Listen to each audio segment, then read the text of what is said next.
back and bigger than ever. It's the unofficial 40 from Soonerscoop.com. Presented by the Choctaw Casino and Resort in Durant. Now, here's the entire Sooner Scoop crew. Carey, Josh, Eddie, and Bob.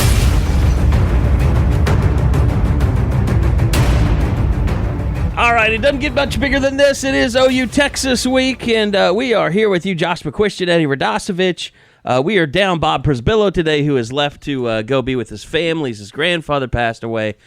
So thoughts certainly with the Prisbillo clan today, and he will be back. He's manning up, man. He's flying back in Friday to Dallas to cover the game. So best of luck to Bob and his family as they grieve the loss of their grandfather, and want to wish them well. So anyway, OU Texas coming up this week, and guys, huge weekend. It feels like it's about Friday, because about Monday and Tuesday there's so much stuff going on, and you had friends and family that you're trying to negotiate this week, because it is unlike any other. Even if you're in the media, you still kind of have those ties.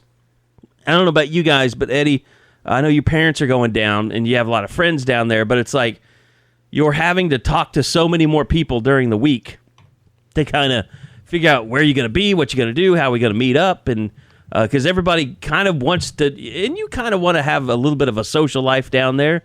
But it's just it's a cool week, it's an interesting week, but it's busy. Yeah, it is, and I think that it's one of those things that's why I like it being at 11, because it makes everything a little bit easier, especially on Saturday, as far as getting out and being able to possibly do something after the game.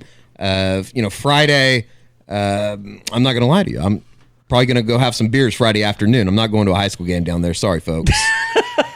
Probably be at Katie Ice House if anybody needs me on Friday. Hanging with the buds. Yeah. Drop off a couple bags, see what's up. I don't know what that means. That's probably a good thing. Anyway, Josh McCuistion joins us. He's already had child emergency today. He had to run as the podcast might be getting out a little bit later in the evening than normal, because not to blame anybody, not blame anybody. By the way, Josh, this is what I meant to do when we first started the podcast. Eddie, it's my fault completely. I didn't find a state for us to drive to last night so you could watch your Cubs advance to the NLCS. It would have been the NLDS. NLDS. I don't think that it would have mattered, because it's like I told you guys before we started recording this. I'm at peace with where they were at. They just weren't good enough. They weren't a very good baseball team at the end of the season, and that's what happens to not very good baseball teams. They get beat. I don't like John Lester in 1-0 games either. I mean, he did everything he could. Yeah. He literally did everything he could. 13 innings, but I'm still taking the loss. They scored I didn't find 2 runs in their final 22 innings. Some entitled recruit to go chase around the country 10 hours away. Well, I mean, they did it to themselves. When you have a 6-game lead with like 3 weeks left in the season, or 2 weeks left in the season, you can't win the division. You probably deserve to. All those damn ex-Royals chasing them down. Anyway, I'm glad you're here. I'm glad you're not completely angry and ready to ruin the podcast. I'll save the suicide attempt for Sunday when he gets beat by Texas. I think, Eddie, you seem really calm. Is there one guy that you truly were just saying awful, terrible things that his family would cringe about? No, not really. I mean, it is what it is. They just weren't a very good baseball team, and I was kind of prepared for this over the last 2.5 weeks. I mean, I don't know. I don't know what else to say. Okay. Milwaukee just better. And we can move past it and talk about OU Texas, which is true. I don't know about you guys. I've been kind of watching a lot of the past games they've been showing on Fox Sports Southwest this week. It's amazing. Nothing will make you feel older than watching that 2001 game when you realize that football and football uniforms and football equipment looked completely different. Not only is it 17 years ago, but one of the 2 touchdowns OU scores in that game was by a linebacker. Yeah. And the shoulder pads even were the game so that we big. were watching right before we started here, Carey. I mean, it was the 2007 game. It was I mean, everything was so much slower back then. And the game just like it's not even a comparable. They did hit harder, but yeah, I mean everything was not as spread out. Everything was not. There were no like jets. Did you guys read that Ringer article about Lincoln Riley and Doug Peterson and the guys that are kind of changing the game in the NFL? It's a really good article. You should check it out. But it talks about Baker Mayfield and why he became, why his value as a number one pick became what it did. It's basically going on and on talking about how NFL coaches were stuck in the past and stuck in this rut of doing the same thing over and over and over because it's what they knew, and they pretty much had an iron grasp on the game. And we're able to keep it that way. But now all these other coaches like Doug Peterson and Andy Reid and all these guys and Chip Kelly coming in the league started embracing all these spread concepts and started going to colleges and colleges, even going to high schools and how like Huddle and YouTube and all this stuff has allowed people to look at all these different plays and formations and adopt them and break them down and make them their own. That it is basically allowed the game to evolve at a pace that they've never seen before. It's really interesting. But it just goes to show, like you said, Eddie, it was a different game in 2001. Even in 2007, it was a different game than it is now. You probably make the argument that it was a different game in 2010. I mean, I think the change has really been made in the last 5-6 years. 2009 is when Sam Bradford went down and OU went to strictly shotgun 5 wide because that's what Landry Jones could do. Yeah. And OU is, and then they in 2008 they embraced the no huddle, which that was the first big evolution, I think, more so than the zone read stuff. And now it's just with Lincoln Riley and everything that he's doing, it's just a totally different game. Drastically. And their shoulder pads are smaller. Yeah. The two things that stick out to me when I watch games like that, Carey, are did our television quality really used to be that shitty? Like, I'm like, God, it's so grainy and awful. I can hardly watch it. It just looks so antiquated. It's like when I was a kid and I'd see reruns of, black and white, and you're like, why would you ever have watched this? And then the second part is, and you guys were just kind of hitting on it, spread. When people hear spread, they still think Mike Leach. And don't get me wrong, Mike Leach obviously still does it really successfully, but it's evolved so far beyond what the initial definition of spread was that they're almost like two different things, even though they get balled into the same kind of idea. The window dressing is a lot more now with the jet sweeps and the misdirection and the run game and all that. By the way, I never realized, why were the uniforms so shiny back in the early 2000s? They were so shiny. It was weird. I didn't notice that. They're like glittery. Well, the flat white is all the rage now, I guess. So yeah, even if you wear white when you're the away team, I didn't understand that Texas thing. Well, here's the thing. Like, coming up on this game, OU Texas, I don't think this offense has ever been less traditional since Bob Stoops was in town. Because you look at this Oklahoma offense, they're putting up great numbers, but they've never had a running game without running backs like this before. I don't think ever. I mean, can you ever think of a time? This has to be, I didn't look it up, but this has to be the least production out of the running back position that OU has ever brought into this game since 1999. Maybe ever. And it's amazing when you think about that, Carey, because that was the one thing coming into the year you knew you could count on. Was Rodney Anderson is as good as any back in the country. OU is going to be fine at running back. And they've just shifted their focus and haven't really missed a beat for it. And you know what the crazy part about all of this is the fact that OU's averaging more yards per carry this year than they were at this time last year. Were they? Are they? Because Kyler Murray. Sure, but at the same time, I mean, you had a 99-yard touchdown last year that probably helps the average out even more. Like, I don't think that OU's in this running back quandary that most people out there think that they are in. Well, I'm most people. Oh. The lines have been drawn. Well, I think here, and this is my whole thing for this game.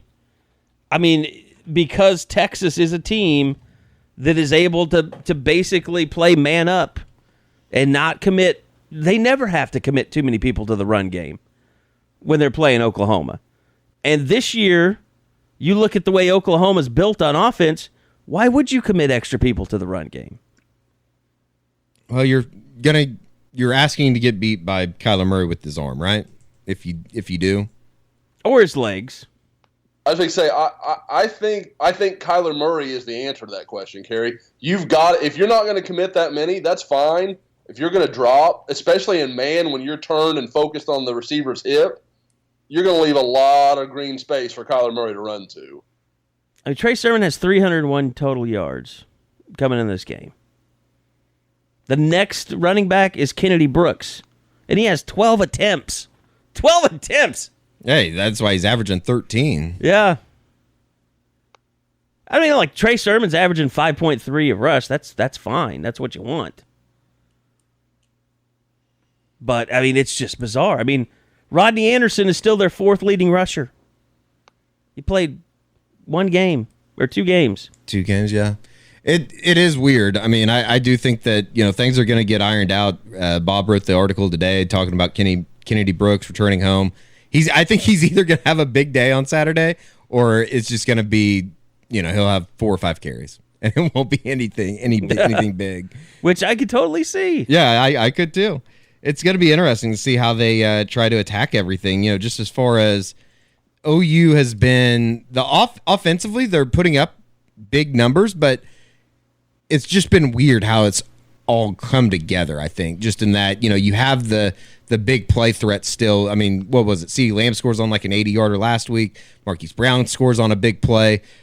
It just seems like I don't know, and maybe it has a little bit to do with the running game, but it doesn't seem like if they need to grind one out. I guess what I'm saying is I don't know if they can grind one out.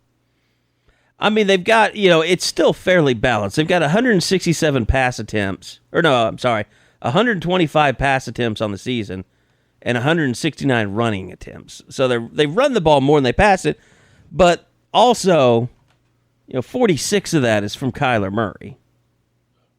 And you also have to consider... And he's still your leading rusher at 331. In 3 of the 5 games, they've been up huge in the second half and were running the ball just to run clock when they could. So, I mean, and there's been a bit. huge discrepancy in number of plays in the last 2 games. Yeah. It's been almost 2-1. I think it's probably averaged out 2-1, isn't it? It's like 101 to 54 and then 87 to 40. Yeah, it would almost have to.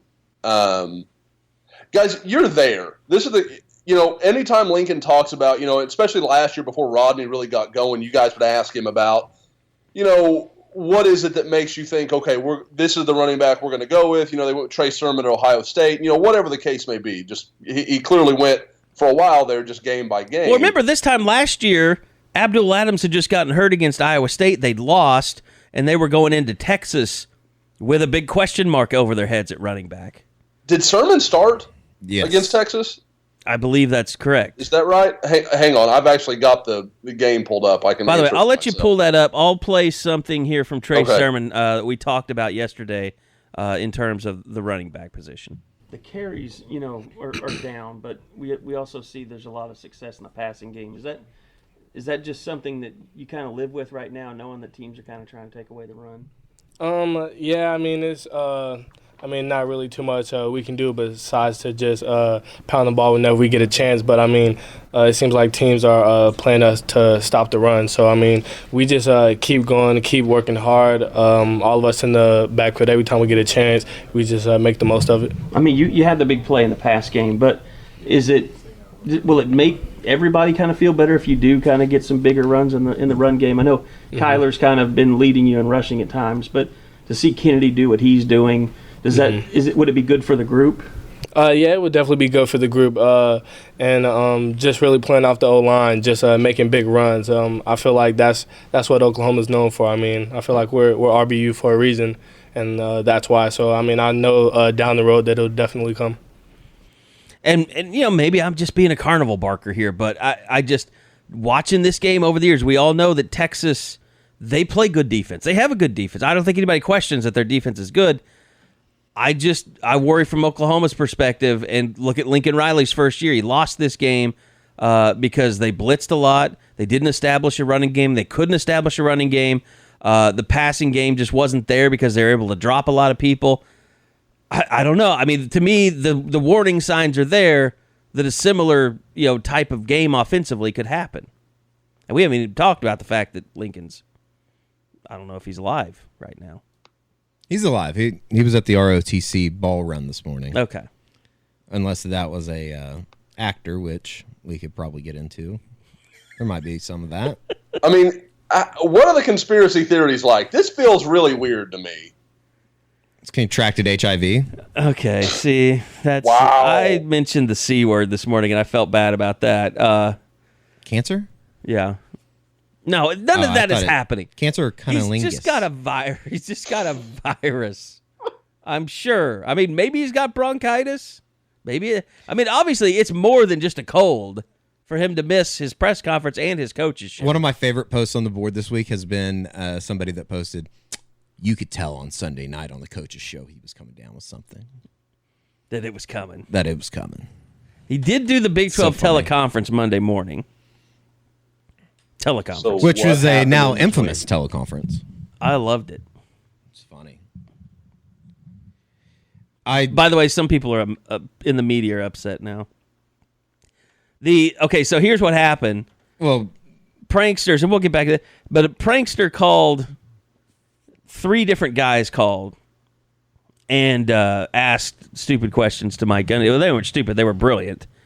And it turns out that the Big 12 released a statement this morning to the media about the media call-in number, like everyone expecting, hey, I need the new number because I know you guys are going to change it. Well, he found out that it was actually people in the media that were doing the prank calls. And I think there was an Iowa columnist for the Des Moines Register that was pretty triggered about it. yeah, Randy Peterson.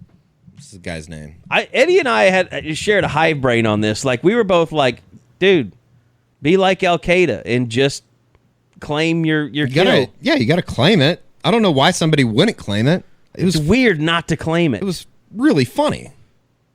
That shit's hilarious. Well, that's the kind of stuff in. that's good. To me, that's good for the Big 12. It's just like, I always said this, there should be more chicanery at Big 12 Media Days. Yeah, absolutely. Randy Peterson, though, kind of strikes me as the type of guy that doesn't know where the home row is on his keyboard. You know what I mean? Well, have you looked at his Twitter today? Who, Randy Peterson? Yes. He's one of the ones that tweeted out about the statement. Right. And he says, using fake names and affiliations, talk about the definition of either being chicken to ask a question or insecurity. Oh, well. It's just funny. Why can't it just be funny?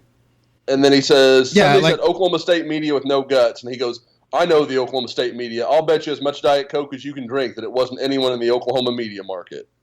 I don't know what that So means. Randy Peterson is bringing the thunder from Iowa. Those godless heathens down in Dallas probably did it.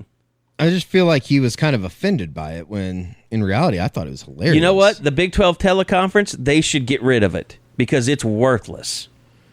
Because people sit around and don't do their homework and ask stupid questions all the time. It's worthless. Yeah, Has anybody ever gotten information out of the No, teleconference? there's never been, you won't believe what came out of the Big 12 teleconference today. It's groundbreaking. Like, that never happens. It's because the media's too worried about being friends with the coaches. No, I'm just saying it's a bunch of people that get on that call week in and week out that have checked in a long time ago. I bet the people that actually use the checked out. teleconference for something that they need or still participate in it, I bet 85% of those people don't know the home row on their keyboard. Do you want to explain that? It means they're old as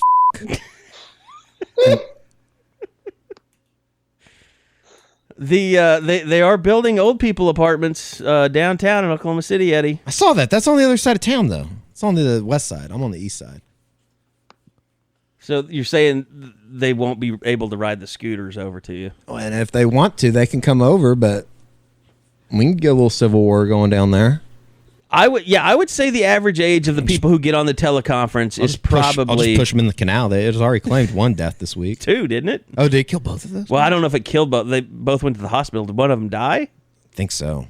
Wow. Somebody died in the canal? Electrocuted. They tried to grab onto a light pole to pull themselves off, and then the light pole broke.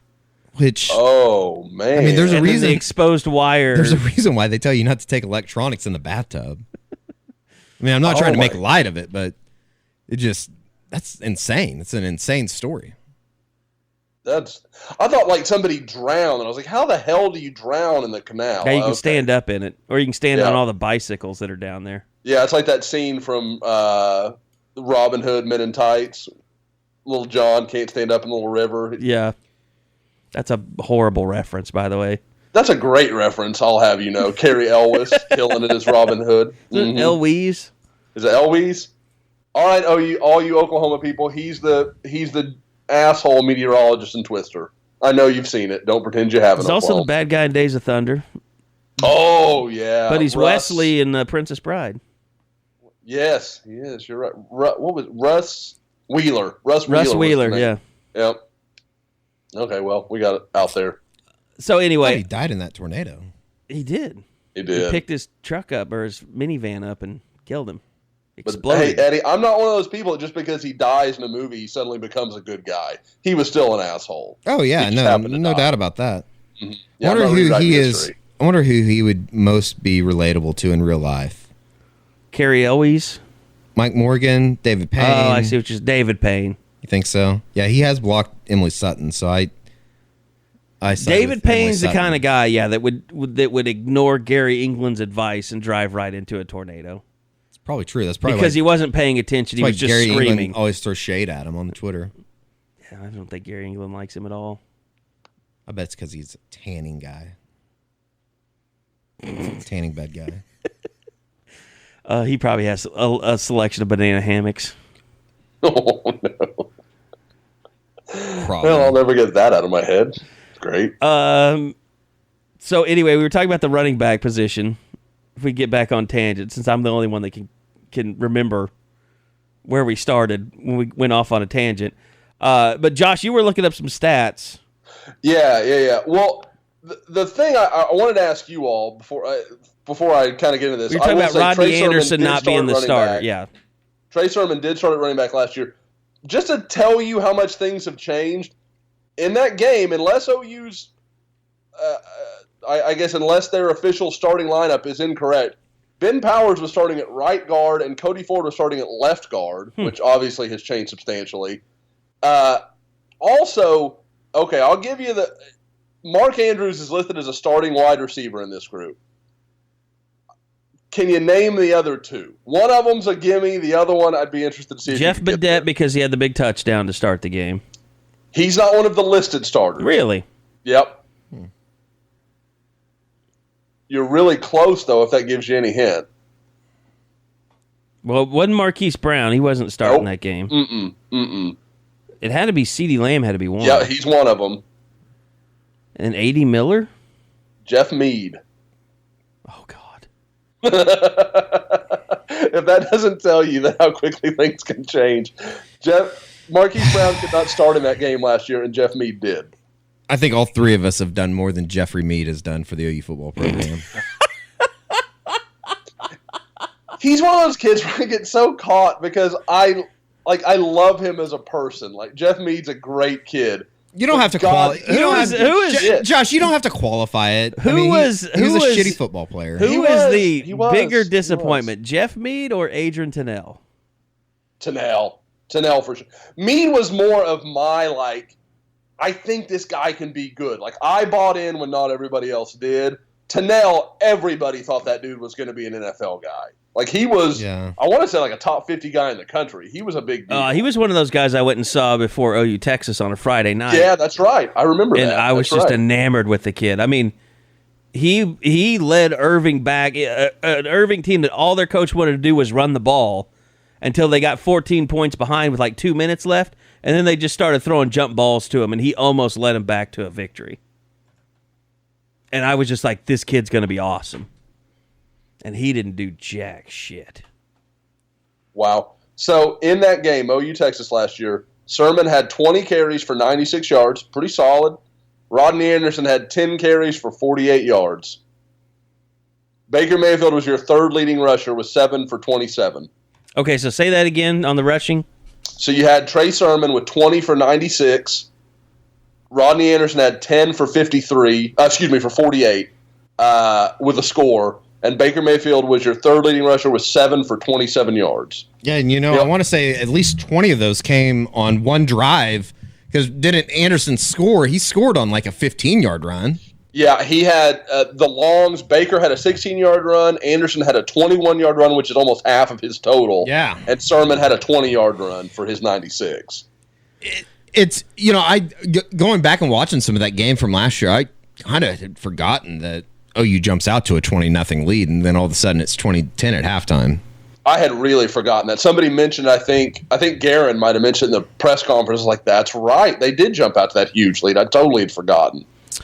Okay, by the way, I want to get back to that, but we have to mention this podcast, the Unofficial 40, our presenting sponsor, Choctaw Casinos and Resorts in Durant. If you guys are listening to this and you're like, hey, we don't really have plans for OU Texas. We want to kind of figure out what to do.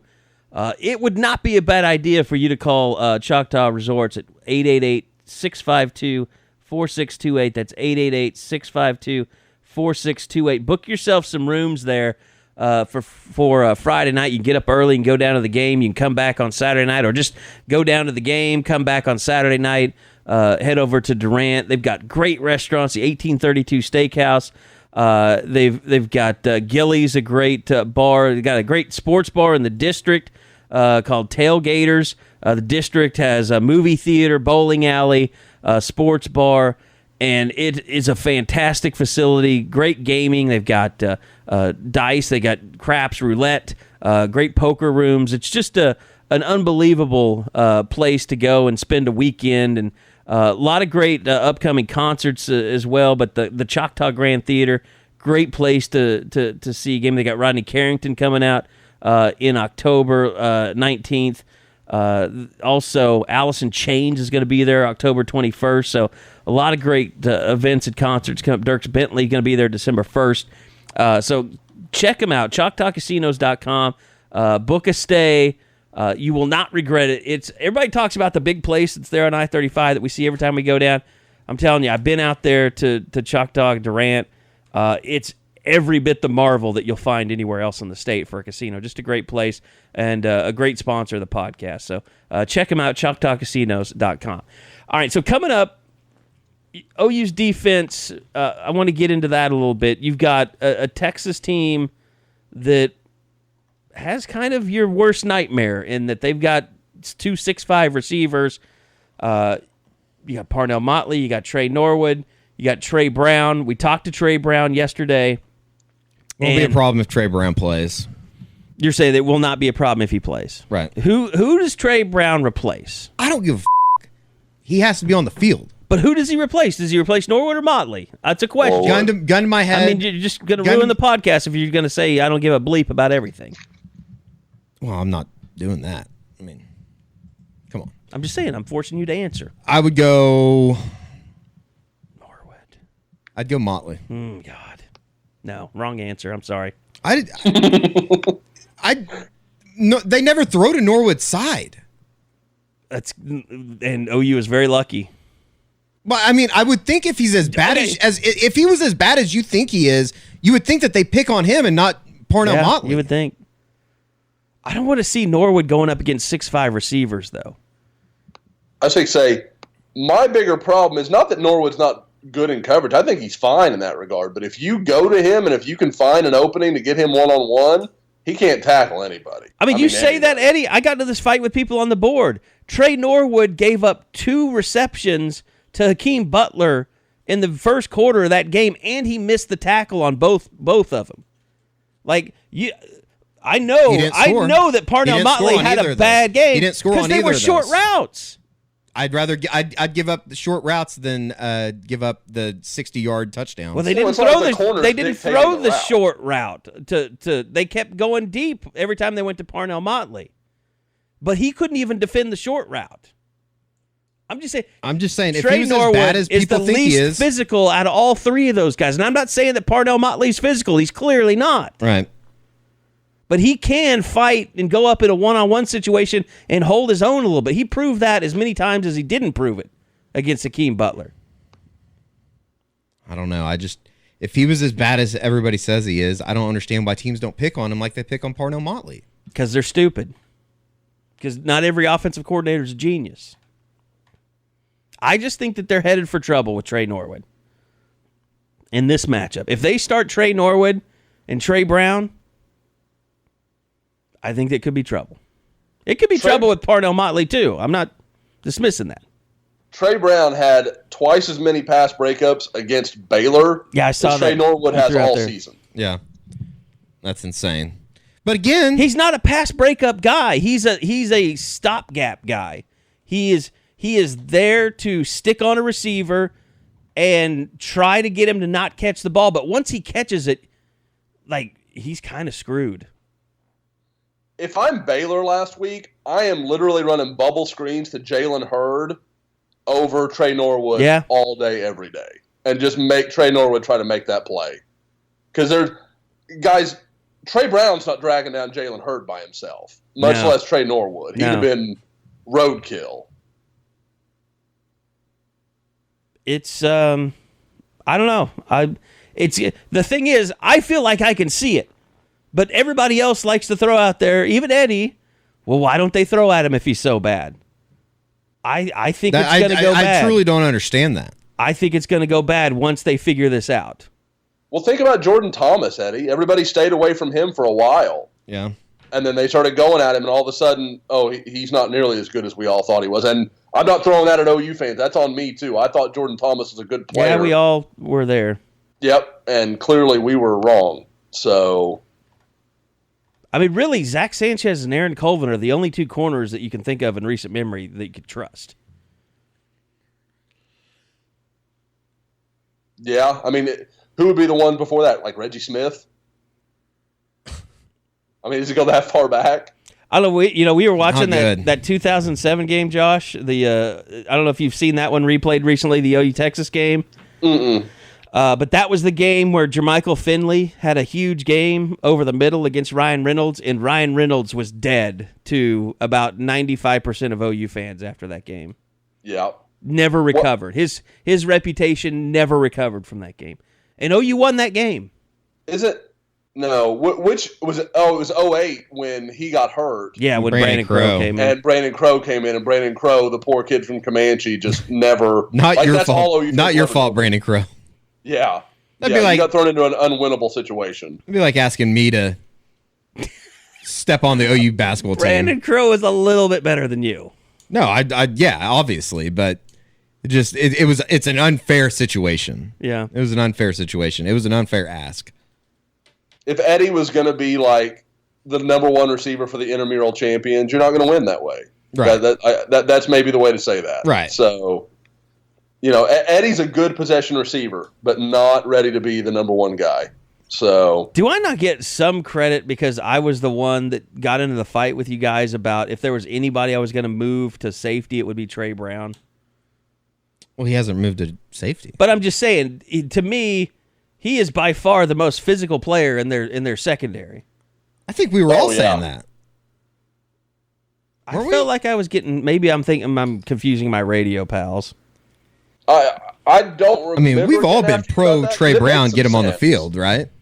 Yeah, but I was just saying when they were moving, Jordan Parker and they were moving Justin Broyles, I was just like, why don't they move Trey Brown? If you feel like you had your corners, and that was when they had Buki, and we didn't really know about the, him being set in stone, being the nickel.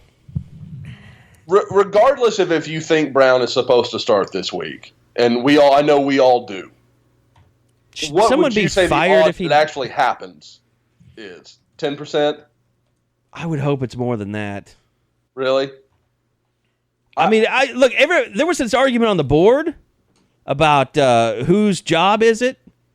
It's not Mike's job. It's still up to Carey Cooks. We've talked about this on the podcast before, and I know I don't want to get in fights with people who are board insiders because someone said, "Oh, it's Mike's this year." No, it hasn't changed. The reason Mike was so sheepish about talking about that yesterday, because it's not necessarily his call. Now he has input, but he was asked, "Is Trey Brown going to play more?" And all he said was, "Trey Brown is playing, and he'll continue to play. He's one of the three corners that we play." This is kind of going back to the postgame pod, Josh, but I just don't understand how we can sit there, watch what Trey Brown did against Baylor, and then you don't put him back out on the field for more snaps. I mean, the defense is so much better with him on the field. It's not even funny. Just look at it. When is the one point in that Baylor game where you thought, okay, this looks like the old Oklahoma defense? Early second half. Who was not on the field? Trey Brown. I'm not saying he's saving the defense. I don't want to make it like that. But there's no question there's a discernible difference in that secondary when he's out there and when he's not. You don't have to be a football savant to understand that. Down, but we also see there's a lot. Sorry, that was my fault. And Carey's going with new ways of cutting us off, people. He just starts playing audio. I'm having a button problem. Sorry. So go ahead. I'm sorry. No. Like I said, I don't know how you can look at it. Now, I will say, when I started kind of getting into that stat thing yesterday, and I put some of it up on Twitter, where, I was like, okay, who was the last guy to have 4 pass breakups? And I go through this season. No, of course there's none. 17, none. Final one in 16. Jordan Thomas against friggin' Texas. And you're like, well, okay, maybe that doesn't mean exactly what I think it means. But there's just any way that Trey Brown could make a play in that game, he made a play. I mean, like I talked about it in the post game, went against a big receiver, made a nice play. Went against a small speed receiver, was fine. He was in good position. All these things. Even you go back to the big play against UCLA, that was great coverage. The guy just made a hell of a throw. Sometimes you get beat, and that's okay. But, it's just he's the only guy that when you say the ball's up in the air, if you're an OU fan, you've got to be thinking, I hope he's throwing to somebody Trey Brown's on. Because there's nobody else you feel confident about. There's no way. And he also competes when the ball is in the air, which is the most. Yes. Which is what the biggest problem we all had with Jordan Thomas was. It didn't feel like he was always competing to be you watch the NFL. If you watch the NFL on Sundays, those defensive backs never give up on trying to get the ball out. Even if they catch it, they're still grabbing at it and busting their asses trying to compete on that play. And I don't think you can always say that about OU's DBs the last few years. I agree, because there was one in the Baylor game where the guy, if I remember right, I think it was Baylor, he had a catch and Brown just clubs down on his arm, and the guy loses the ball. You never see that with Motley or Norwood. Maybe Motley a little bit, but not Norwood. And I think that's something to be said, kind of like what Eddie was saying earlier, with all the shorter routes. He's not really in position to do that. It's a quick slant or whatever. So, I mean, it's not really that feasible. But regardless, I agree with you completely. That's something where I feel like when a receiver has the ball for OU guys, they just kind of go for the tackle. Instead of, that ball still in transition, they're still getting that in their hands. I want to swat at it. Yeah, it's not the mentality of that ball is mine. It's that ball is up in the air. Is he going to catch it or not? Yep. Yeah, and there's even the plays that Brown, I can't remember. It was in the second quarter, I think, and even the play that he gives up a reception, and he's at least fighting his ass off to try and break it up. Yeah. I don't know, but there are some interesting numbers out on this OU defense, Josh. I know that you got into it this morning on Twitter. Maybe not as bad as people think it is. How dare one of the you. guys I really follow is a guy named Adam McClintock. He's at CFB_professor. I want to give him a little credit for his work. He tweeted out something this morning where and I'll read it for people that haven't seen it if I can track it down here real quick. Basically saying the idea that Oklahoma is just terrible defensively is a little skewed because people are still trying to look at it from the numbers of total defense, just yards, period. Well, if you look at it that way, Oklahoma had a great game against Army. It was a great game. They only gave up 379 yards. That's going to be, you do that week in and week out, you're going to, be at the top 20 in total defense every year. Like that, it's not the most reasonable way to look at it with the way offenses attack and the number of plays that are run and the speed with which everybody plays. So it skews things. And his quote was, Sooners defensive coordinator Mike Stoops is on track through 5 weeks to have his best DC performance since returning to Norman. His per-play efficiency is up 36% from last year. He said, also consider his defenses are facing 81 plays per game this year. His average is 71 plays per game defended. So he's playing against 10 more plays per game. Well, let's say those are 3-yard gains, which would get you off the field in a 3-down situation. That's still 30 yards. That's going to make a difference in the way it looks in total defense. And I kind of went back and looked at the yards per play. Oklahoma's 40th in the country right now in yards per play, which at 5 flat per game or per play, which is up from 5.8 in 2017 and 5.9 in 2016.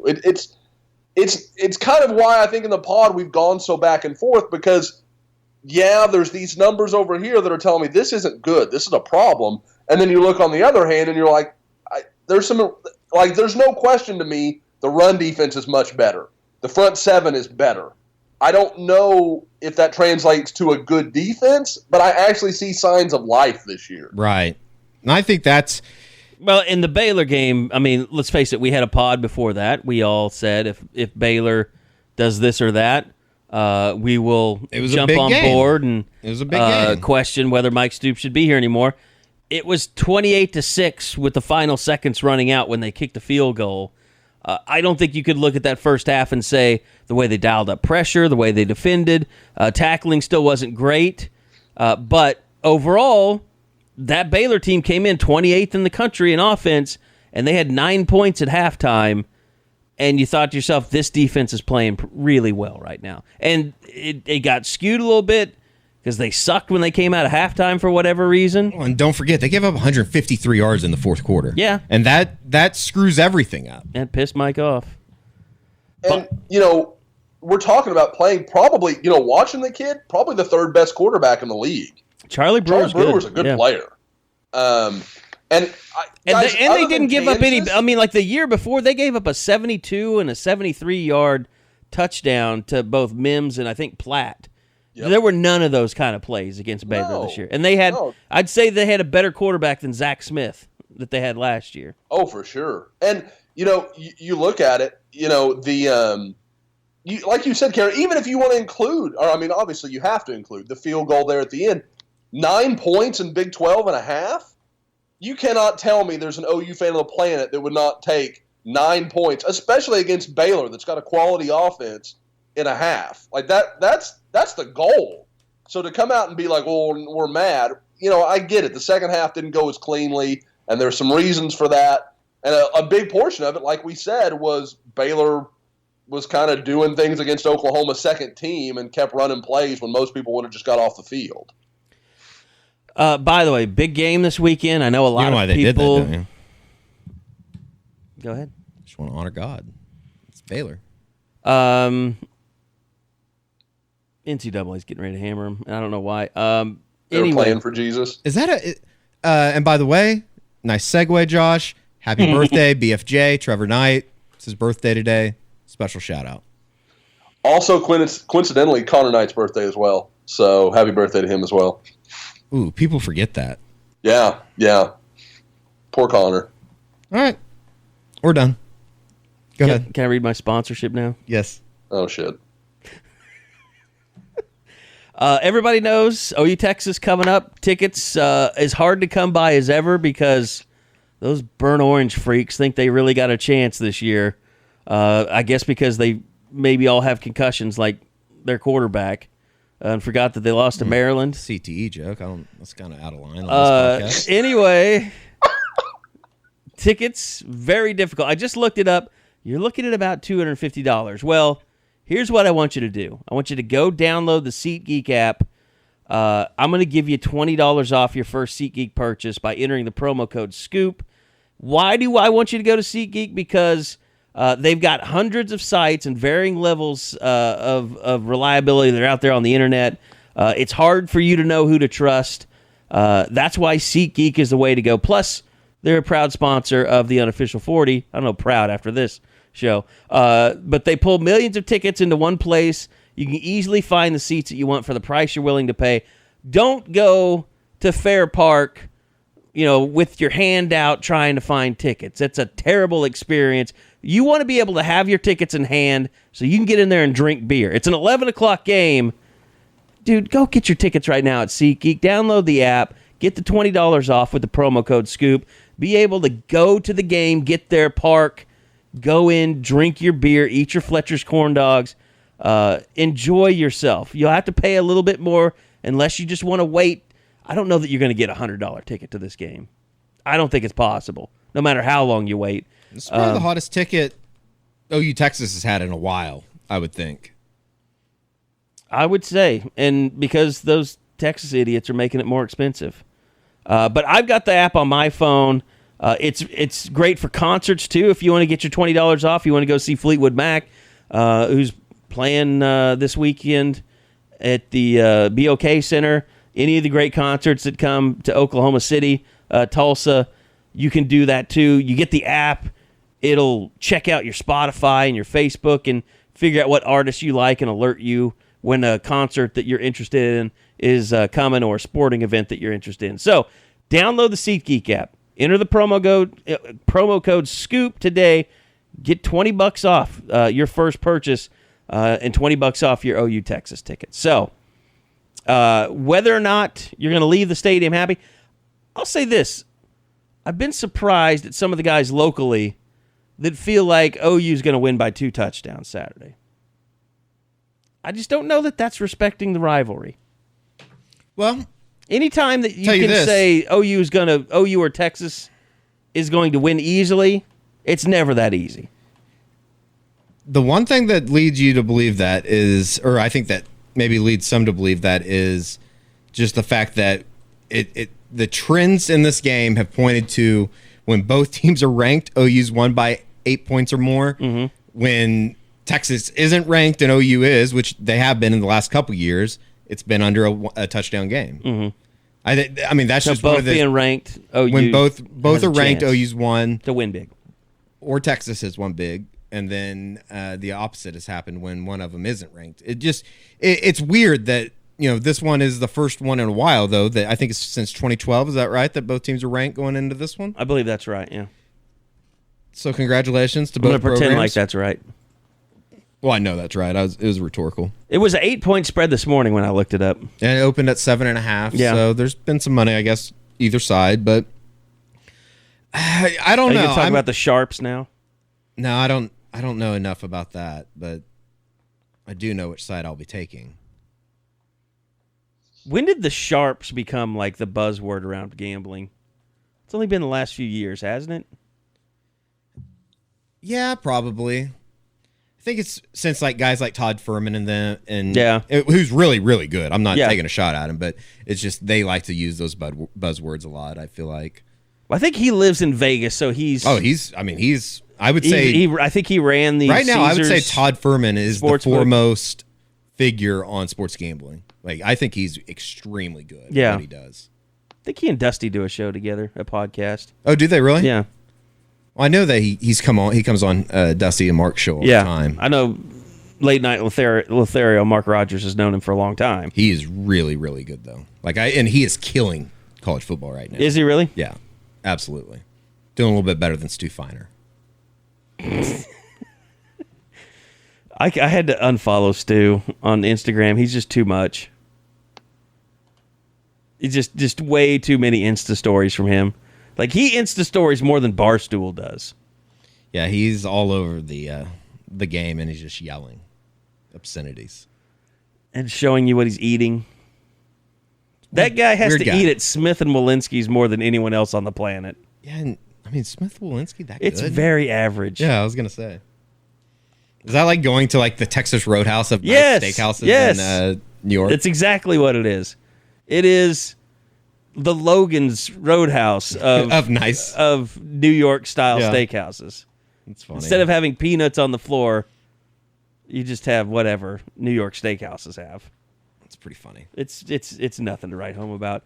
I'm telling you, can go to Charleston's and get just as good a steak, if not better. Charleston's really good. Yeah, it's really good steak. Okay, so OU Texas coming up. One of the things that we were surprised by in the post game was the missed tackling stats were at 20. I did talk to Mike Stoops and Eddie. I think that was one of the revelations that came out of talking to defense yesterday, is that they talked a lot about how they've ramped up the intensity at practices and making tackling more of a focus. And guess what? I turned down my audio because it was just randomly playing. Here's Mike Stoops. How do you feel about your tackling overall, and do you feel like you're making progress? Well, we've worked at, it's been a big emphasis, and, we're gonna have to be physical in our tackles and start wrapping people up. I thought we had good position on the football, a majority of those plays Saturday, and, got to understand our leverage better and where our help is. So all those things factor into it, and then just being able to make the plays. I think guys are, we're getting guys, more and more guys to the, where they need to be, and that's a positive. That's where it starts, and now we just got to finish plays. And Eddie, it was kind of interesting, too, talking to Curtis Bolton, because he was saying that they've kind of went through a lot of different drills on tackling to try and find things that make them better tacklers. Yeah, and, it's even weirder just for the fact that you go into this week with, like, the one storyline with the defense is tackling better. The other one is how do you go through this week by preserving energy after playing 180 snaps the last 2 weeks? Mm-hmm. Isn't it? Don't they kind of like go against each other? Well, I think that's kind of why they played Caleb Kelly so much in the second half, just to give somebody else a rest. Curtis Bolton was banged up. I actually talked to him about that. You come off that Army game, all those tackles. Just how physically draining was that? And how much did kind of the coaches have to work with you to be able to rehabilitate your body, and how much did that help to have Caleb Kelly play most of that second half last week? It beat me up in that Army game. It was tough. They run the ball damn near 80 times, if not more. With 8-9 lead blockers in the core. Them firing out the way they do, the way they block, the way they get after things. It was bound to wear and tear on us, and yeah, I felt it last week, but that's just the game of football.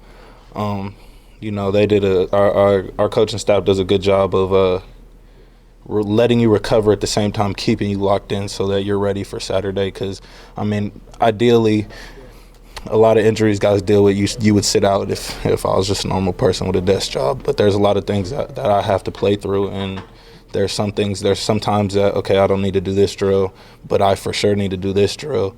And, it's just being honest with yourself, just gauging whether you feel good enough to work to push your body throughout the week, but at the same time trying to stay healthy enough so you can put it all on the line on Saturday. I just like that he says damn near. He's always the best. Is there any way that, and I guess I'm just caught up in this, but what if they draw something up where they can get Caleb Kelly on the field more?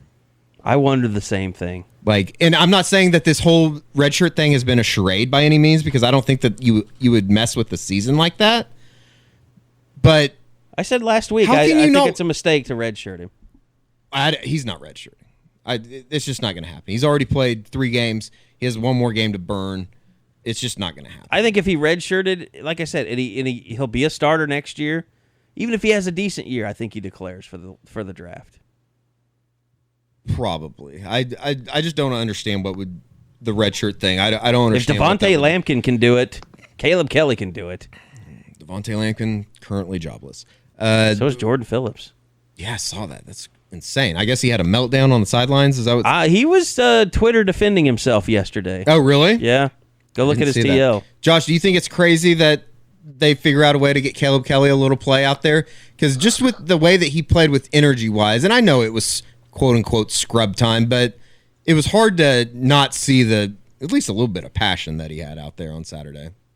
Oh, Eddie, as we know, I go back and listen to the pods, and the post-game is included in that.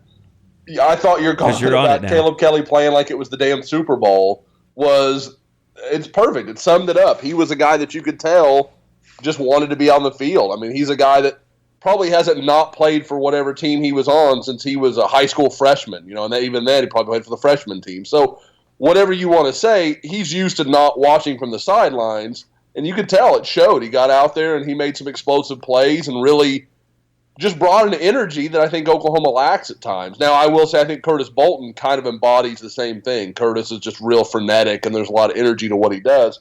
But, yeah, I could see some ways that works, especially if what we read from some of the comments Tom Herman has made that make it sound like Texas is going to try to, get physical with Oklahoma up front and try to use their receivers outside in kind of one-on-one situations, then Oklahoma's going to have to get physical up front. They're going to have to bring some bodies in, and he's as good a body as Oklahoma could hope to bring off the bench. We've talked about a lot of people so far today. Cornerbacks, Caleb Kelly, running backs. I think it's time that we put a most important person tab on this thing. Get to the fridge. Grab yourself a Native Amber, an F5 IPA, or any of the great Coop Ale Works beers, because it's time to make a toast to this week's player to watch.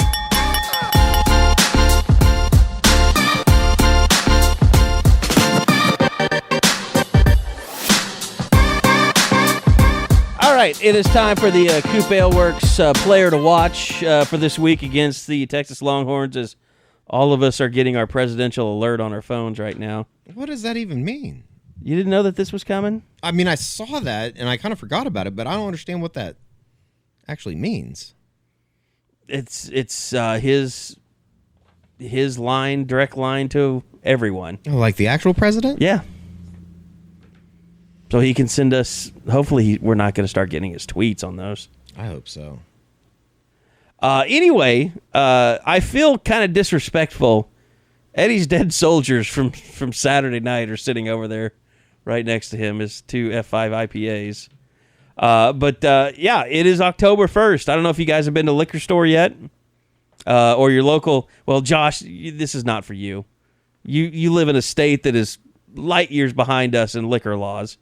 But now you can go in a lot of people. I think Homeland, I noticed, has Coop Ale Works stocked up. But more places than ever before, you can go get your Coop Ale Works. Whether it's the Horny Toad Blonde, which I am a huge fan of, the DNR, the F5 IPA. Coop Ale Works, they're a 9-year-old craft brewery here in Oklahoma City. They got 7 year-round beers and 4 seasonals. So make sure you stop by and stock up your tailgate. Take some down to Texas with you, because we make really good beer here in Oklahoma City, and Coop Ale Works leads the way. So get you some Coop. Head down to Dallas.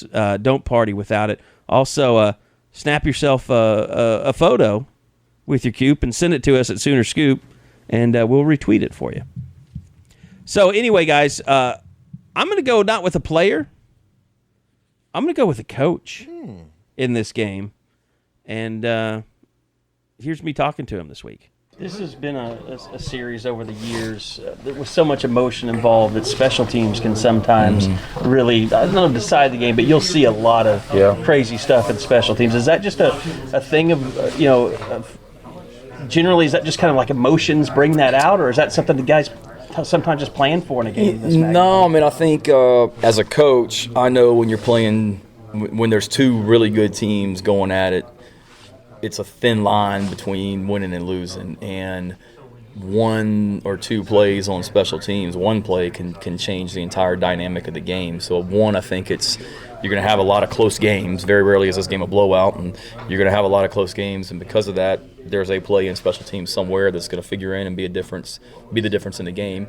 And then I think when you have two really, really talented teams. I mean, Texas has great players. We have great players. We use a lot of starters on special teams. They use a lot of starters on special teams. When you have that much talent on the field, there's going to be big plays in the kicking game one way or another typically. And I think you see that in any high-level matchup for sure versus two teams that are very evenly matched and very talented. And that was Shane Beamer, co-special teams coordinator, along with Jay Boulware. And guys, I mean, how many times can you think of, Jordan Shipley returning a kickoff? I mean, it just swayed this game completely in one direction. I want to say Trey Brown had a nice return last year out to about midfield. Or is that completely inaccurate? No, that sounds familiar. Well, Alex Ross has had a big return. The 2008 game, OU jumped out to that lead. And was that Shipley that had the big return? Yes. But, I mean, in this game, with the emotions as they are, with the crowd, split at the 50s. Block kick. I mean, special teams play as big a role in this game as any other game that they'll play all year. Absolutely. And who knows if Shane Beamer saved up something or drawn something up, or he and Jay Boulware might have a fake here or there. We haven't really seen anything since that FAU game. Maybe we see a little something. Any thoughts, Josh? On that? No, you've kind of blindsided me with that. I wasn't ready for that, so I don't want to pretend that I'm going to add some depth. I'm glad that I could surprise you. What's that? I'm glad that I could surprise you. Yeah, that was not the audio. I was like, man, he went to the well twice. I was not going to be as impressed, but I like where you went with that. I just was not prepared to add to it. So, that's mine. I mean, I just wanted to throw that out there. It's something that I think gets ignored sometimes in this game. But certainly, I think somebody's probably got to say Trey Brown. Eddie? No, I'm going to go with somebody else. I'm going to stick in the secondary. I'm going to go with Buki Radley-Hiles. And I just feel like it's and I hate this. It's only the 6th game of his career, but it's a little bit of a feel of a now or never. And I don't mean now or never in that he's never going to be good, but need to do something back there. Make a play. I feel like maybe the expectations were obviously a little too high for him coming in. Now, with that said, he hasn't been bad by any means. I don't think you could say he's been terrible to the point of you want him off the field, but it feels like one of those games that what's the cliche? Big time players make big time plays in big time games. It's time to start making some big time plays, and I feel like what better stage than the Cotton Bowl, and what better time than now? Is that too much? No, I like it. And there was a post on the board this week that he's just an average player. No, he's not. Like, people are getting crazy. Well, we knew that was going to happen. I mean, there was so much hype about him, unless he had like 5 interceptions. Oh, we were all. I think, and I was part of it. I think that he was hyped up a little too much, but at the same time, he is a really good football player. You can see that he's going to be a really good football player, but give me a couple pass breakups or something. I'm not asking for a pick six. I'm not asking for a blitz and a sack on a 3rd and 5. Yeah, what you have is the big point in the game. I just want to see some life. What you have from him are a few plays here and there where he almost got to the ball but didn't quite get there. Yep. And a lot of missed tackles. I think that's fair. As for my guy, I want to go Trey Brown, but that one seems so obvious. I'm going to go a little bit more in my wheelhouse. I think we all know I love line play. That's what I end up watching pretty much every time I do the idiot. I was thinking about that the other day. Every time I kind of pick some topics I want to focus on, almost invariably the offensive line works its way into it. I can't help myself. I always end up there. The guy that I really, and I don't want to put all of the run game problems on him, but when I watch Oklahoma and I see plays where it's like, oh, this all looks good. Oh, there's one thing that went wrong, and I have to go back and watch it. It's Drew Samia. He's having some problems. When they run that counter, I can tell you of 2 different times against Baylor where it is set up perfectly in the way all 4 of the rest of the offensive linemen are doing their job. And then on one, Samia gets hit by Greg Roberts for the defensive end for Baylor and literally gets knocked to his knees when he's running full speed. I wouldn't even think it was physically possible if I didn't see it. The other one, he just doesn't get out on the corner quick enough on Oklahoma's first possession, the first run right after the fumbled punt. And if he does, TJ Pledger walks in for a touchdown. And he didn't, and it just left the play exposed and nothing really happened from it. So if Oklahoma's going to get going in the ground game, and I think we all saw Creed Humphrey take a step forward against Baylor, I think it's Samia. For whatever reason, he's just never really grown from that guy we saw as a freshman that showed so much promise. He just kind of has been inconsistent, indefinitely. So if Oklahoma's going to get going and do it against a good front seven like Texas, they need him to finally kind of get on board and have a good game. Josh, I mean, you watch the offensive line just as much as anybody. Where are you on the? And we hit on it a little bit at the beginning, but I think we mainly talked about the running backs. Where are you on the Oklahoma has an offensive line problem? I'm not big on it. I don't think it's, I think people forget that this has really been the case for OU for several years. You go back to 16 when they lost to Houston. They were awful those first few games, and they kind of gelled and came together. Last year, it was far from perfect. They didn't run the ball at all against Ohio State. They did it strictly to keep Ohio State honest. There was no real threat there. But at the same time, this is a group that these problems really shouldn't exist. I mean, Creed Humphrey is playing well, and he's the one guy that you say, well, he didn't have any experience. We don't know what we're going to get out of him. So it needs to come together, but there's no question that unlike last year when teams said, well, we don't want Baker Mayfield to beat us, everybody is betting they can find a way to slow Kyler Murray down passing, but they don't want to give him any room to run. It's the thing about Kyler Murray is you can be big and physical with him and his explosion and his speed. I think he can kind of be a little bit of a feather in your cap. I mean, it's we haven't really seen anybody just overwhelm him blitzing or with a rush this season. I mean, he's been sacked. I'm interested to see how Texas attacks this thing because you obviously have to make a decision. Which one are you going to take away? Are you going to take away his legs, or are you going to try and take away his arm? By the way, conversely, Texas's offensive line is not good. But Calvin Anderson might be the worst player on their line.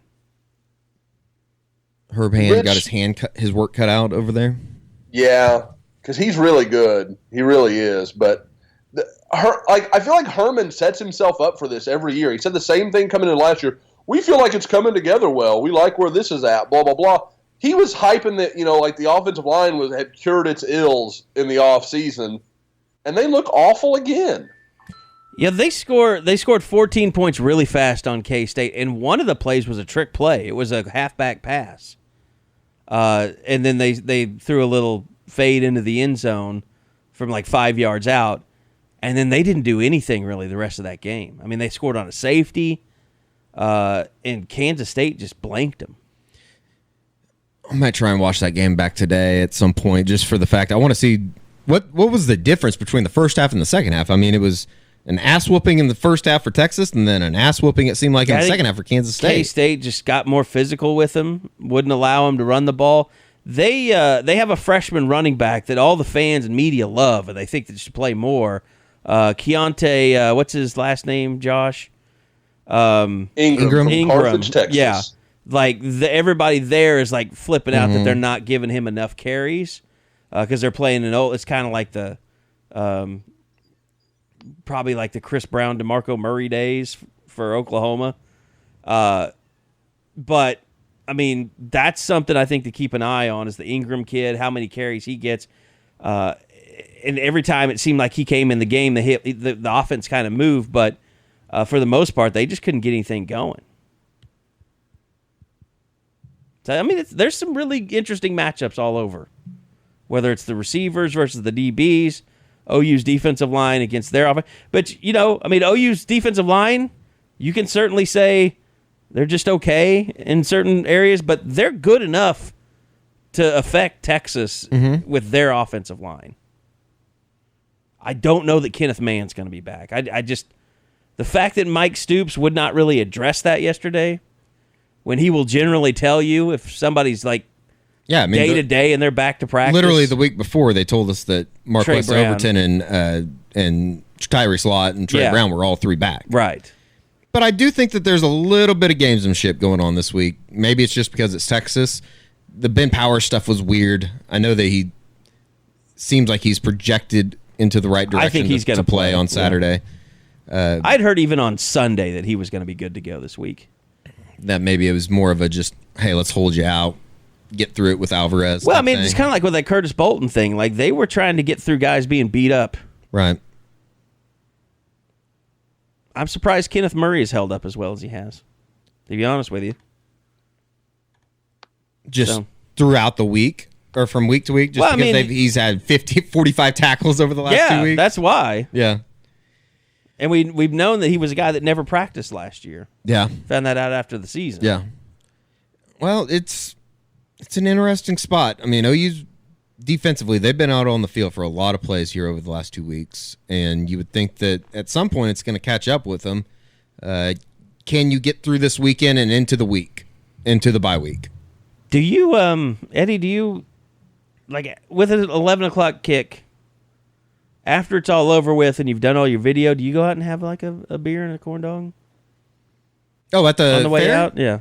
I haven't in the last couple years, just because I've been trying to get out of there to go meet some people to actually go eat dinner, like a real dinner. But I don't know. I might try and get out there this year. I looked at the list. Everything looked like shit.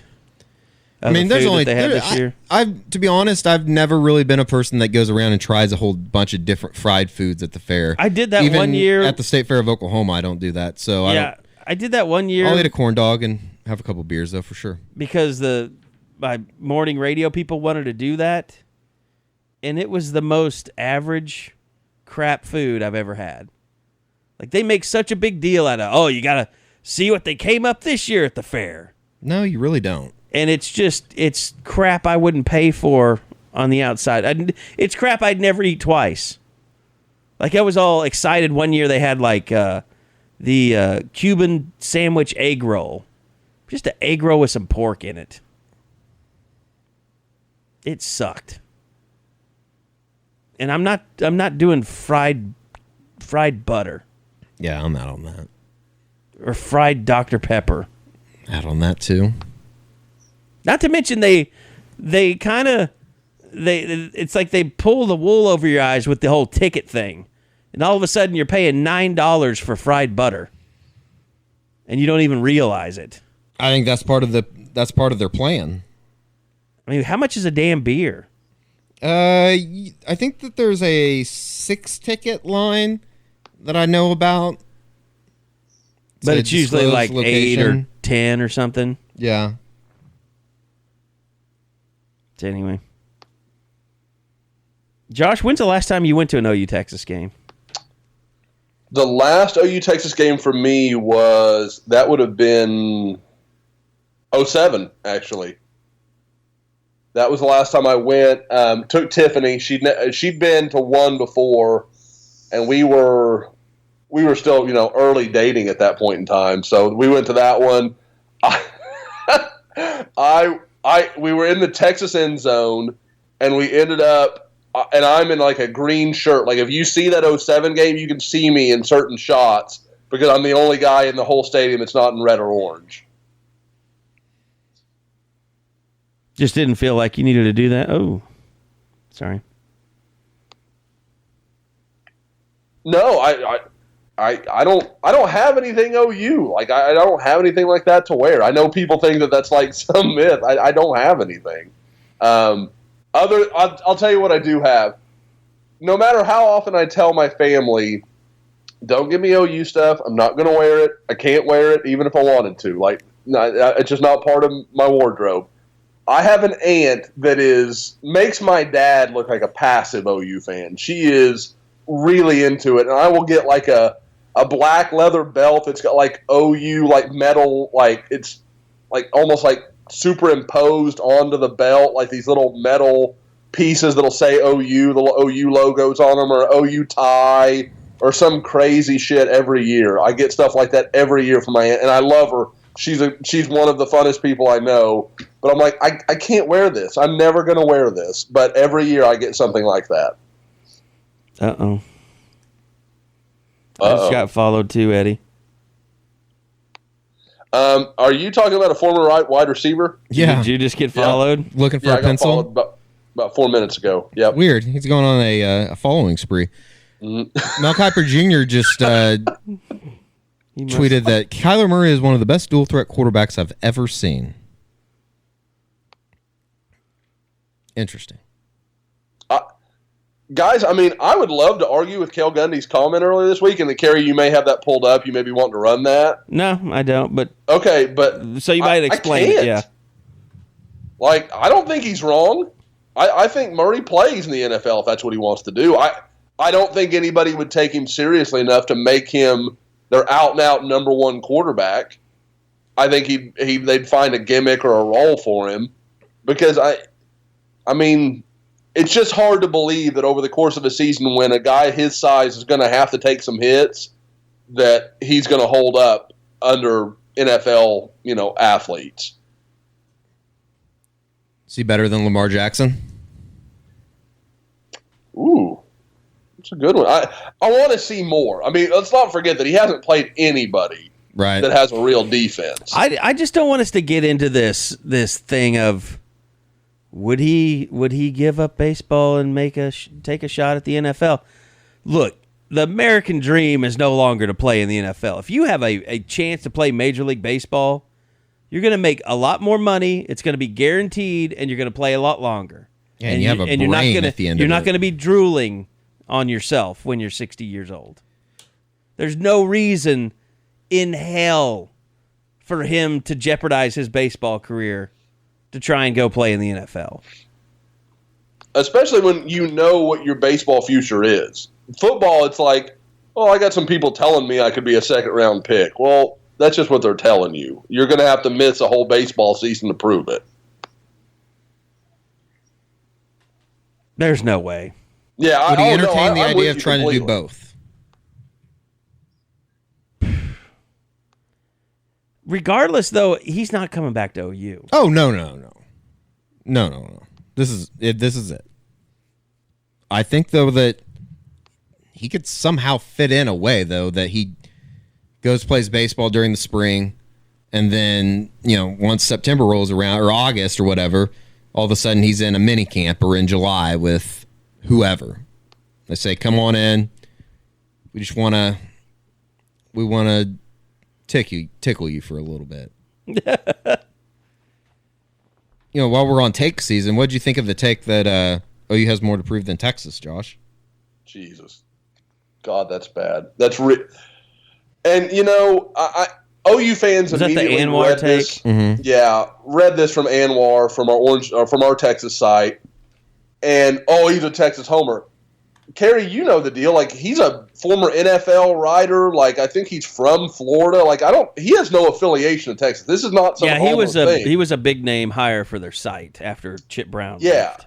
It's just a shitty take. It's got nothing to do with being a homer. It's just stupid. And, like I said, coming into this coming week, the Browns have played a better schedule as per record than the Patriots have. So clearly the Patriots have more to prove than the Browns do because they've played a better record.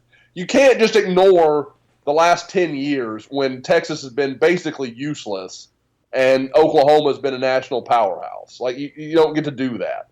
And especially, it's not like Oklahoma reinvented their whole team or, like when they went from 04 to 05 when everything had changed. It's just a stupid take. And I think Texas is improved. I don't think there's any question.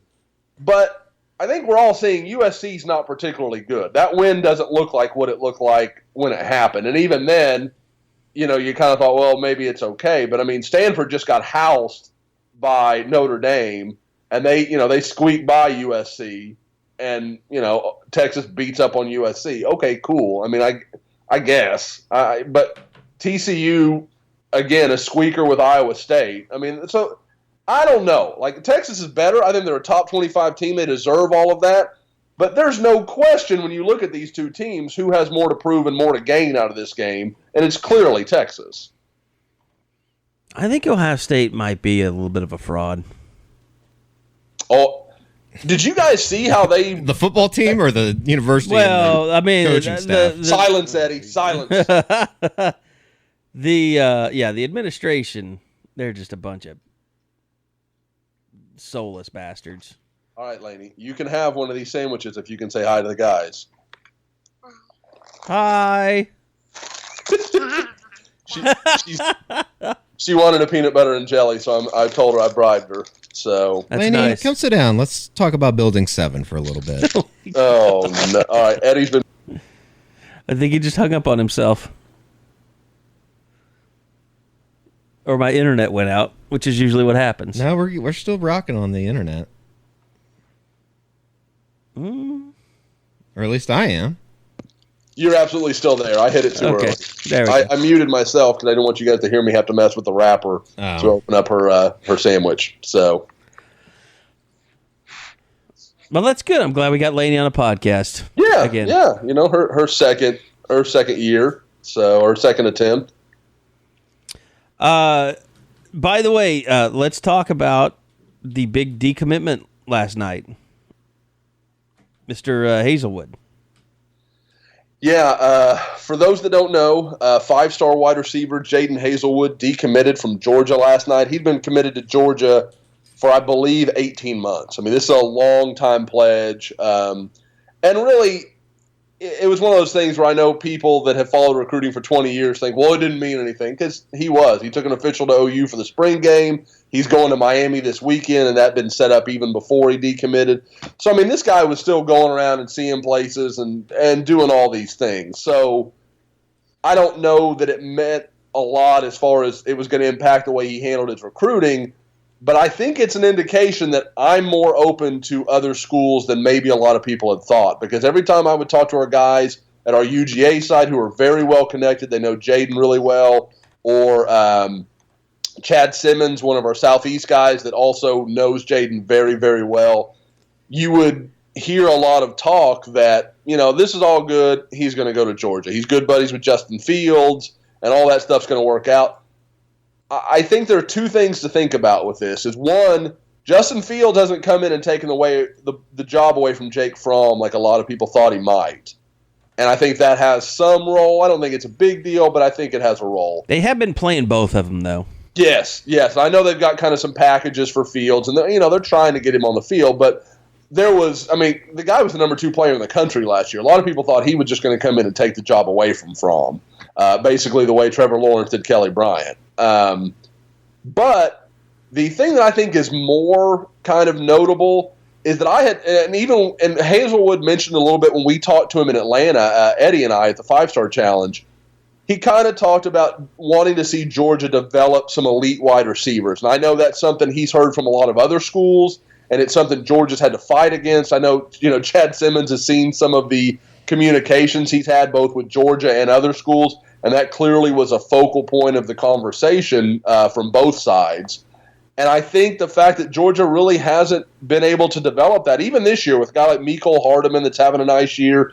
I mean, they've got good players, but you're not seeing that guy that is, okay, he's in the Blitnikoff conversation. He's not getting taught. I mean, OU's got 2 guys that are getting more attention than Georgia's receivers. And I think that probably is a concern for him. He wants to be that number 1 guy. He wants to be A.J. Green. He doesn't want to be just another guy that's going to get 40 catches at Georgia. So I think that's playing a role. Like I said, he'll visit Miami this weekend.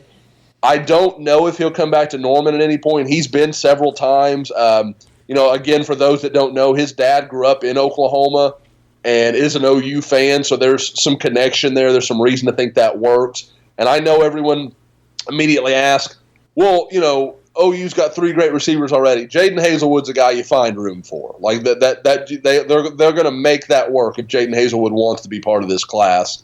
And I don't think it happens. I mean, I want to be clear with people. I still think he probably ends up at Georgia. I think Auburn's making a real run. But, again, he's definitely still on the radar and a guy that OU would take if he wants to come. Interesting. It's just interesting for the fact that after we talked to him, I remember, leaving the Mercedes-Benz Dome? Yes. Mm-hmm. And thinking that there was just absolutely no way that I kind of thought that road was over. So that's Yep. interesting that he even decommitted. Josh, just as far as the visitor list this weekend for OU Texas, I know that you and Bob have been working on it and building it, and it's a pretty impressive group. I think that there's, 2019, there's just so little to be, not little to talk about in 2019, but there's so much decided. It seems like 2020 is really where it kind of gets interesting. Yeah, there's no question. I mean, 2019, it's not even just that there's not many guys out there, but you also have to compound that with the fact these aren't official visitors. So it's got to be guys that can come on their own time, on their own dime, and make that trip. So when you look at our 2019 list, it's a bunch of OU commitments. I mean, that's exclusively what it is. So now when you get into 2020, you start seeing guys like Vernon Broughton, Alec Bryant, Prince Dorba. The possibility of Zach Evans, the number 2 player in the whole country in 2020, is on our list. Andrew Rame is going to make the trip down. I think Oklahoma is really starting to kind of get back in the driver's seat with him a little bit. One of the guys that's really interesting is Princely Umanmillain, I think is how you say his name, from Manor, Texas. OU offered him at the Houston Satellite Camp this summer and has really been doggedly on him since then. That there is a very concerted effort between Lincoln Riley and Calvin Thibodeau, and even to some degree Mike Stoops.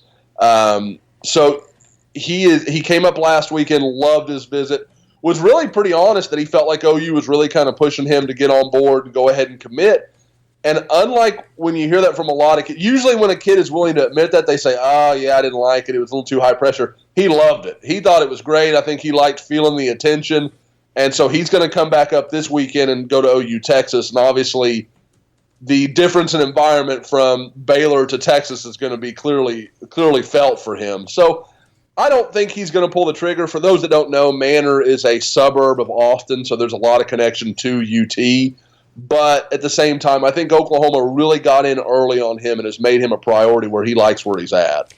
Now, I know that the NCAA's kind of made it, that the neutral game site recruiting, advantage kind of almost nothing, but other than just kind of being able to give guys tickets. But kind of what are the restrictions there now? Well, guys can't go on the field, so they can't be down there with the coaches and the players because the NCAA just doesn't want to risk any chance of off-campus communication. They're just going to split that and say, if you're up in the stands, you can't get into trouble. And they used to be able to do that, right? Yeah, so that's unless – and it's one of those things I say it, and I'm like, maybe they changed that, but I don't know if you can hear Lanie in the background, but she's having quite a time. Yeah.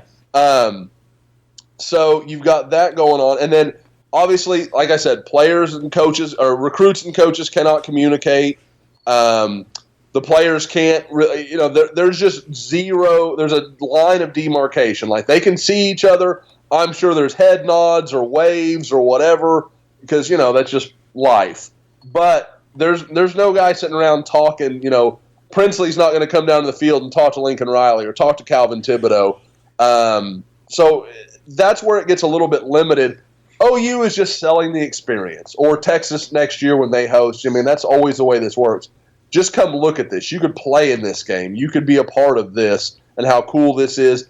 And that's one of those things where I talk about it's good for Texas or it's good for Oklahoma when Texas is good. Because this game means something. Game day is going to be there. There's this whole environment rather than everybody just walking in like, well, Oklahoma's going to kick Texas's head around for 4 quarters. I guess we'll go watch that. So it's not coincidence that this game is bigger, that Oklahoma's got their best visitor list in several years.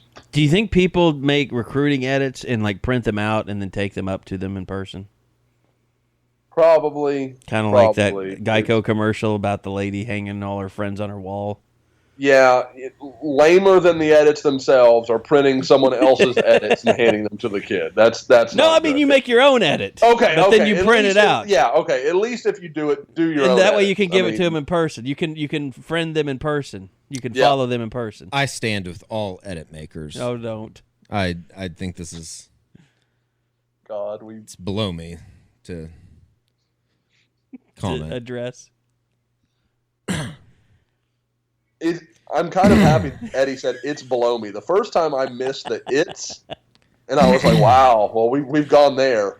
So I think it might be time to wrap up the podcast. Something's in my throat. Sorry.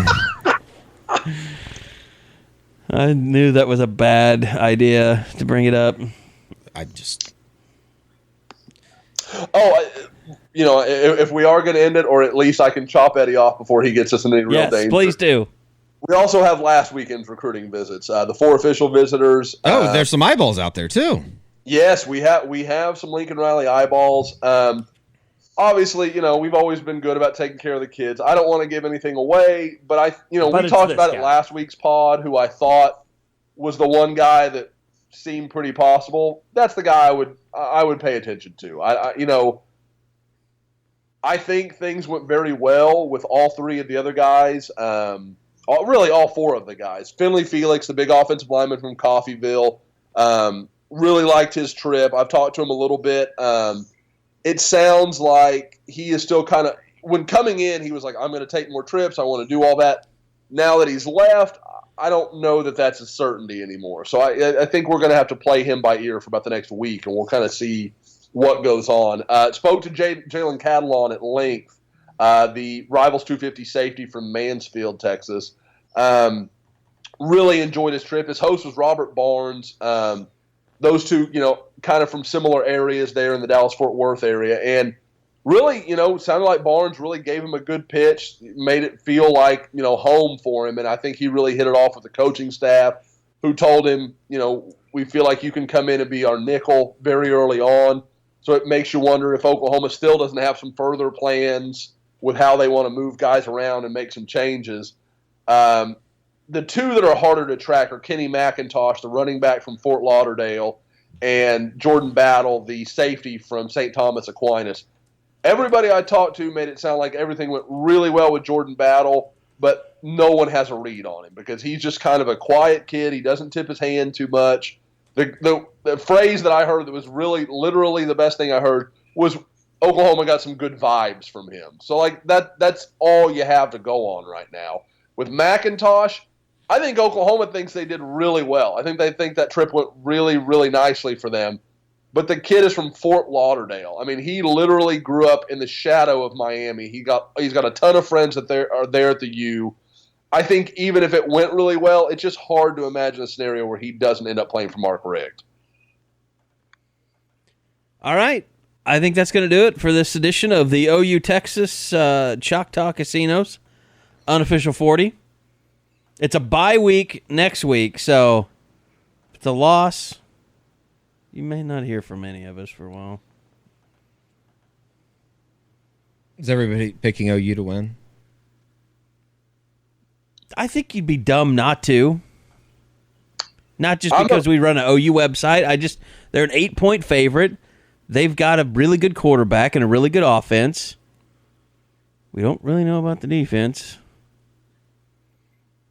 I don't care about your numbers, sir, on Twitter.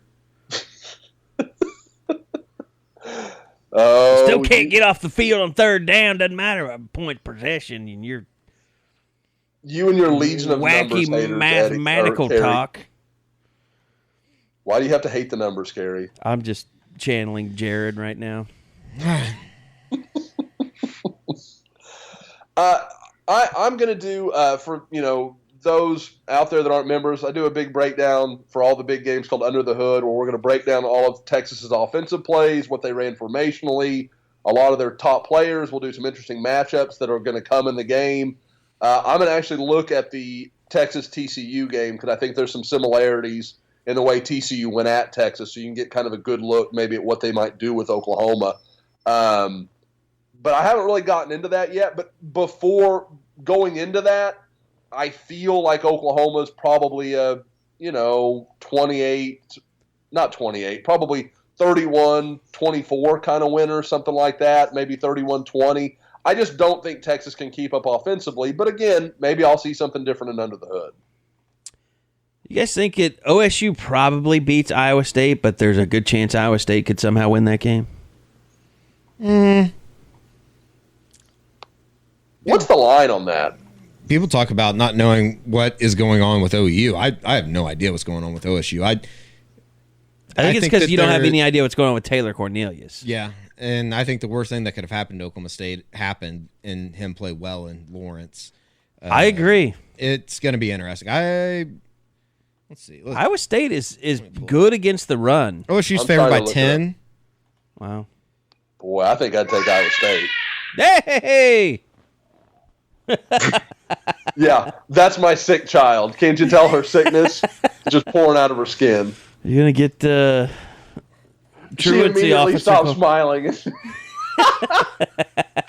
Yeah, she's playing up for the That girl's a mess. Anyway, sorry to interrupt the pod. Man, she turned 16. You're in trouble. I'm screwed. And she's going to be my good one. My younger one's far more trouble. Are you guys like me and you're just kind of like, holy shit, West Virginia's pretty good? Or are you just waiting for that defensive collapse late in the season? I'm just waiting for that defense collapse. I thought that they would go whoop up on Tech, which they sort of technically did. I mean, they covered. Well, they collapsed the guy's lung along the way. Yeah, that's scary. It's kind of weird. We'll see. I think West Virginia is good. I think they're better than they have been. I think they're a legitimate Big 12 contender. I don't know what that really means in the grand scheme of things, though. I think Will Greer's really good. Their receivers are really good. But outside of that, I don't know what they have. Yeah. I Well, think the running Kajusta back kid is really good on the offensive line. He's really, really good. He might be a first rounder. What's the is it McAvoy? Is that the running back? McCoy? Kennedy McCoy. Yeah, he's really good. He's really good as well. Yeah, and you mentioned it once, Carey, and you're right. Very good all around. Like maybe not great at anything, but he's pretty good at everything. It's weird that Wendell Smallwood still plays for the Eagles. And he plays a lot. Yeah. Good player. I mean, he was good. He's a good player. He's kind of like one of those guys you don't. It's like Damian Williams making it in the NFL. It's like you could have taken or leaving him. Still to this day, Damian Williams is the star of my all-time favorite moment in one of Eddie's Sights and Sounds. Texas? No, that Texas Sights and Sounds. That Texas run, that was an incredible video. Dig that up today. Yeah, we should maybe do a From the Vault. Start running some former Sights and Sounds from OU Texas. We can do that. Dig them up. All right, fellas, I've enjoyed it. By the way, I want to remind everybody the Eskridge Lexus postgame podcast. I would just say Monday morning, be prepared for it. We'll be spread out all over the place, so we're not going to record till Sunday. We still don't have a time on that, so it could end up being late night before we get that up on Sunday, but there will be a Eskridge Lexus post-game podcast. It might even feature Josh McCuistion again, if he could do it. So I don't want to commit to anything. Just going to hold out. It's probably smart on your part. Whet some appetites, let everybody get excited, and then, I might pull the rug away from you. I don't know. All right, well, thanks, everybody, for joining us for the Choctaw Casino's Unofficial 40, and we'll see you guys right back here next week after OU Texas, heading into the bye week. Hopefully, everybody happy. We'll see you next time.